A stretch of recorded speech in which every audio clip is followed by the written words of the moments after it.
سورہ الکفرون قرآن مجید کی 109 مکی صورت ہے جو اس وقت نازل ہوئی جب کفار مکہ نے نبی کریم کو یہ پیشکش کی کہ کچھ عرصہ اب ہمارے معبودوں کی عبادت کر لیں اور کچھ عرصہ ہم اب کے رب کی عبادت کر لیا کریں تاکہ سب راضی ہو جائیں۔ اس کے جواب میں اللہ تعالیٰ نے یہ صورت نازل فرما کر حق اور باطل کے درمیان بالکل واضح لکیر کھینچ دی۔ اس صورت کا آغاز نہایت دو ٹوک انداز میں ہوتا ہے، کہہ دیجئے اے کافرو، یہ خطاب سختی کے لیے نہیں بلکہ اعلان حقیقت کے لیے ہے کہ دین اسلام کسی سمجھوتے پر قائم نہیں ہو سکتا۔ نبی کو حکم دیا گیا کہ صاف لفظوں میں بتا دیں کہ میں جن کی عبادت تم کرتے ہو ان کی عبادت نہیں کرتا، اور نہ تم اس اللہ کی عبادت کرنے والے ہو جس کی عبادت میں کرتا ہوں۔ سورہ الکفرون میں بار بار نفی کا انداز اس بات کو مضبوط کرتا ہے کہ توحید میں ملاوٹ کی کوئی گنجائش نہیں۔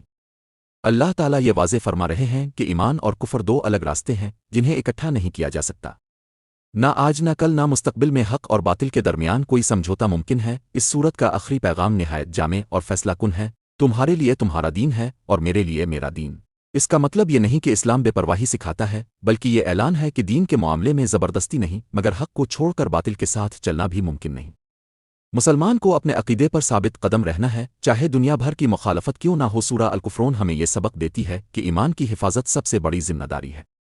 دنیاوی فائدے دباؤ وقتی مصلحت کے لیے اپنے عقیدے میں نرمی ملاوٹ کرنا مومن کے شان نہیں۔ یہ صورت ہر دور کے مسلمان کو یہ پیغام دیتی ہے کہ وہ اللہ کی توحید پر مضبوطی سے قائم رہے اور دین کے معاملے میں کسی سمجھوتے کو قبول نہ کرے۔